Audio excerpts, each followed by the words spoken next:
Ci troviamo nella chiesa dedicata a Maria Santissima e a San Filippo Neri, nel centro di Chioggia. Siamo in compagnia con il signor Ruggero Donaggio, che noi avevamo già conosciuto in una delle scorse puntate di Camper Veneto, perché ci ha mostrato, ci ha fatto da guida durante la visita alla collezione privata dei padri filippini.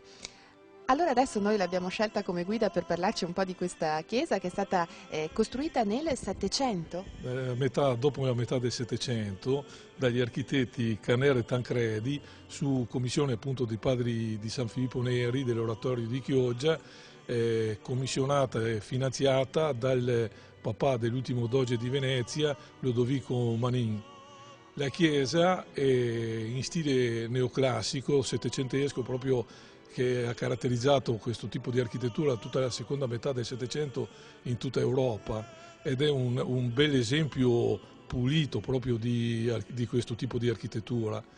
L'abside è proprio un altro esempio di architettura veneziana, proprio con il ciborio in marmo policromo, i due angeli in marmo bianco di Carrara, la chiesa è ad un'unica navata con 6 cappelle laterali, una cappellina dedicata alla Madonna di Lourdes, costruita nel XX secolo. E quello dietro di noi è appunto San Filippo Neri.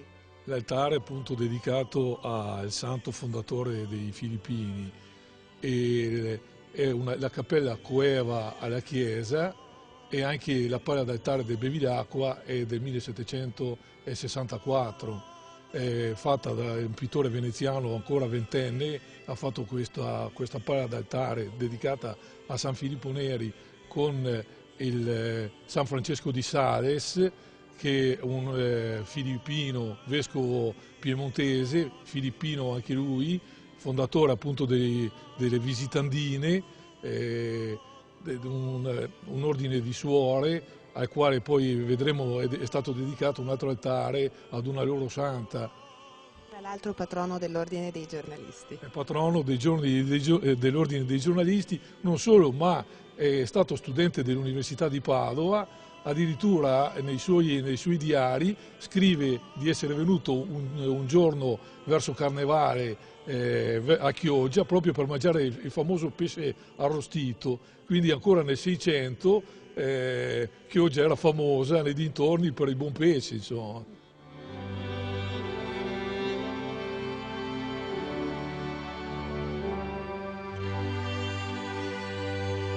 Coeva alla chiesa è questa seconda cappella della Visitazione di Maria Santissima a Santa Elisabetta del Fonte Basso.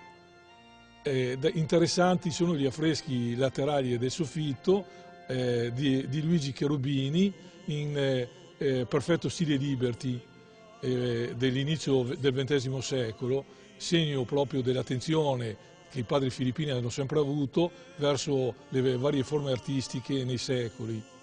C'è poi una statua in legno. C'è poi una statua in legno della Val Gardena, una cosiddetta Madonna vestita, perché porta degli abiti in stoffa che sono cambiabili a seconda i colori della liturgia, ed è stata fatta appunto in Val Gardena recentemente in sostituzione della famosa statua della Madonna della Salute del Settecento, che è andata bruciata alcuni anni or sono.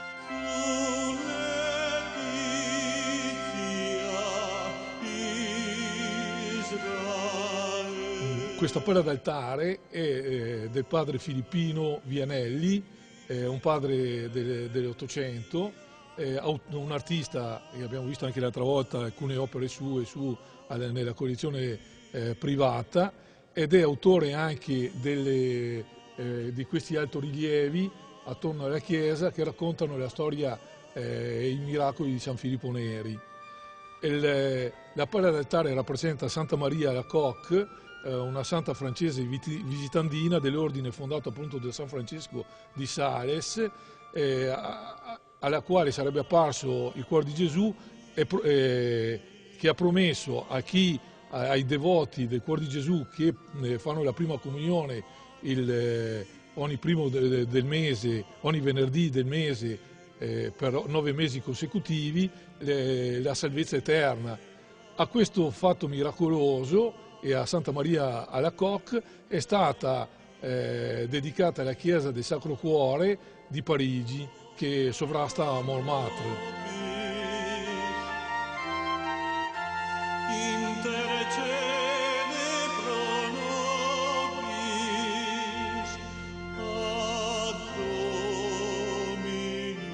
E siamo arrivati all'ultima cappella Della Madonna di Lourdes. È un allestimento provvisorio perché la cappella vera e propria è quella delle reliquie, una raccolta, un altare con tutte le reliquie di santi, dove appunto c'è nella pala d'altare centrale tutti i 365, le 365 reliquie dei santi dell'anno. Nel periodo della ricorrenza della Madonna di Lourdes, i padri allestiscono appunto questa grotta provvisoria in occasione proprio delle celebrazioni per la messa della Madonna di Lourdes e della processione en flambeau. Grazie mille a Ruggero Donaggio, che anche questa volta ci ha illustrato appunto un'altra meraviglia della diocesi di Chioggia. Qui però, in questa chiesa, ci sono anche le spoglie del servo di Dio Raimondo Calcagno e tra pochissimo parleremo di questa importante figura.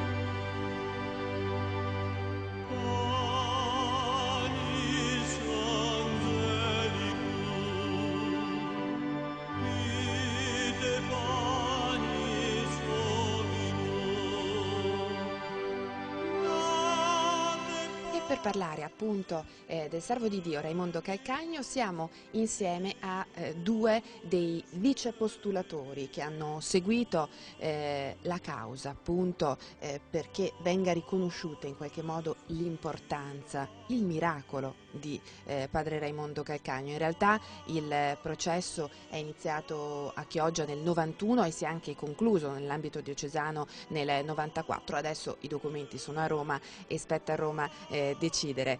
Il vicepostulatore Paolo Padoan, che ha seguito veramente, perché è stato anche il notaio in quel periodo appunto della causa, ci può raccontare l'importanza della figura di padre Calcagno, che è nato alla fine dell'Ottocento qui a Chioggia in un momento veramente particolare. Sì, è nato nel 1888, ma la sua opera si realizza dal 14 in poi fino al 64, anno della sua morte. Si può dire che è stata una figura importantissima per la nostra città, soprattutto tenendo conto delle difficoltà nelle quali la nostra città si trovava agli inizi del secolo scorso, del Novecento. Una città che viveva soprattutto della pesca, un po' anche dell'agricoltura, ma soprattutto della pesca, e che era formata da famiglie molto povere, famiglie tra l'altro anche private spesso del padre, pescatore, che durante le burrasche, durante le tempeste rimaneva ucciso in mare. E la tragedia era lasciare i figli piccoli da soli. Appunto, anche perché utilizzavano una imbarcazione che era abbastanza fragile dal punto di vista di fronte appunto al moto ondoso. E questi ragazzi spesso anche non frequentavano la scuola, vivevano per le calli. Non mancavano delle istituzioni a tale riguardo. A Chioggia erano già presenti i salesiani, ad esempio, ma c'erano anche altre istituzioni. Ciò nonostante, ecco, era impellente una azione educativa su questi ragazzi, e dal punto di vista sociale, ma anche dal punto di vista religioso, perché erano abbandonati un po' a se stessi. E padre Raimondo, appena ordinato sacerdote nel 14, subito istituì, si può dire in questa chiesa e nei locali vicino a questa chiesa, l'oratorio San Filippo Neri, e poi dal 1921 al 1948, quindi per tanti anni, fu direttore di un altro patronato che attualmente si trova nella parrocchia di San Giacomo, dove soprattutto lì c'era da lavorare tantissimo, con una schiera enorme di ragazzi che avevano bisogno di tutto, e lui per loro si faceva piccolo, però era anche il maestro, era il fratello, era l'educatore, era il confessore, era l'ideatore di giochi, li faceva giocare, ma sempre con scopi diciamo di natura educativa. Nel gioco i ragazzi dovevano imparare a rispettarsi, ecco, nel teatro dovevano cercare in qualche modo di esprimersi. Nel canto, ecco, il canto era un impegno a mantenere appunto la fedeltà a questi incontri. Non soltanto, e poi c'era l'azione tipica del sacerdote, soprattutto in questa chiesa, li portava qui e con parole semplicissime, anzi direi utilizzando il dialetto per essere maggiormente compreso, perché questi ragazzi, come dicevo, erano analfabeti. Usando il dialetto dal pulpito cominciava a istruirli e a catechizzarli. Un'azione enorme, ma non è soltanto questo il valore, ecco, di questo sacerdote, perché era un confessore assiduo.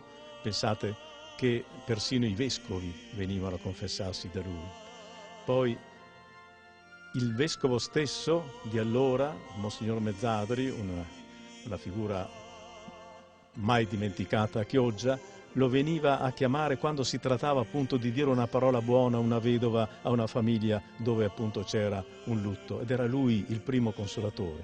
Era insegnante del seminario, o meglio padre spirituale del seminario, quindi aveva un certo gruppo di impegni che lui cercava di svolgere con la massima puntualità e soprattutto con grande cuore. Tra pochissimo ci dirà appunto le testimonianze che voi avete direttamente raccolto, sono tante, sono 66. Volevo chiedere però se lei l'ha mai conosciuto, padre Calcagno. L'ho conosciuto, sì. Anzi, quando ero militare mi ha mandato una bella lettera raccomandandomi di ascoltare i superiori, i famosi colonnelli, i generali, perché indicavano l'autorità di Dio. Che ricordo ha di lui? Molto bello, perché io sono venuto qua in oratorio ancora a 6 anni e ancora ci sono, e lui ha frequentato qua questa chiesa e con un bel ricordo da parte nostra, ecco. 66 testimonianze, cosa dicono? Ecco, io direi anche questo, che la causa di canonizzazione si può dire che è partita dal popolo. Già i primi spiragli si sono avuti nella celebrazione del 25esimo della morte di padre Calcagno, quando Monsignor Agostino Bonivento, che poi divenne assistente nazionale della FUCI, in questa chiesa disse: dobbiamo a tutti i costi riconoscere la santità di padre Calcagno, lui che era stato tra l'altro suo allievo. Ma poi, ripeto, nel 91 il vescovo Magarotto ha aperto la causa diocesana e il tribunale, formato dall'attuale arcivescovo di Gorizia e dall'attuale vicario della diocesi e dal sottoscritto che era notaio, abbiamo ascoltato 66 testimoni, tutti de visu e de auditu, cioè persone che avevano conosciuto direttamente questo padre, che erano tra l'altro anche stati beneficiati. Tantissimi sono venuti a raccontare che padre Raimondo in qualche modo riusciva anche a sfamarli.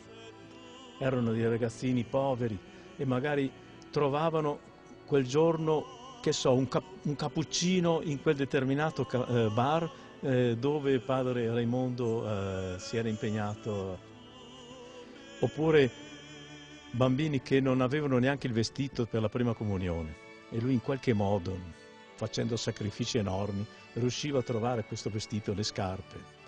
Lui invece, per lui non pensava niente a se stesso, per se stesso era zero, tant'è vero che c'è un episodio in cui quando per un certo periodo venne nominato preposito e parroco a Verona, e anche lì abbiamo ottenuto delle ottime testimonianze, vedendolo sempre con la solita veste, sempre con questi scarponi invernali anche d'estate, qualcuno ha voluto regalargli una tonaca, ecco. Ma la tonaca la regalò un sacerdote che era più povero di lui e le scarpe a un povero che era venuto a bussare alla sua porta, e lui rimase. Questo per dire che era tutto per gli altri, tutto un esempio enorme. E se posso esprimere un desiderio, ecco, è questo, che in un momento attuale in cui anche nella nostra diocesi, come si può dire un po' dappertutto, c'è carestia di sacerdoti, ecco, riconoscere le virtù di questo sacerdote, avere quel benedetto miracolo che lo possa portare alla venerabilità potrebbe essere un grande stimolo per le vocazioni e anche per i nostri stessi sacerdoti. Ecco, qui non abbiamo un nostro santo locale, abbiamo i santi protettori, Felice e Fortunato, però provengono da Aquileia, non sono Chiogiotti. Abbiamo delle ottime figure, però sarebbe un grande dono della provvidenza se potessimo annoverare questo sacerdote come esempio di un clero dedicato proprio al prossimo. Io credo che anche la comunità stessa di fedeli lo desideri fortemente, anche perché vengono qui dove le spoglie sono custodite, lasciano in un quaderno appunto le loro preghiere, no? E quindi credo che ci sia un sentimento forte proprio da parte dei Chiogiotti nei suoi confronti. Il 18 del mese si celebra una messa per la beatificazione ed è una messa molto partecipata dai Chiogiotti. Ultimamente, il 18 di gennaio, sono venuti addirittura i pellestrinotti, guidati dal loro parroco, ed era un gruppo di 45 persone. Abbiamo fatto anche la foto addirittura qui.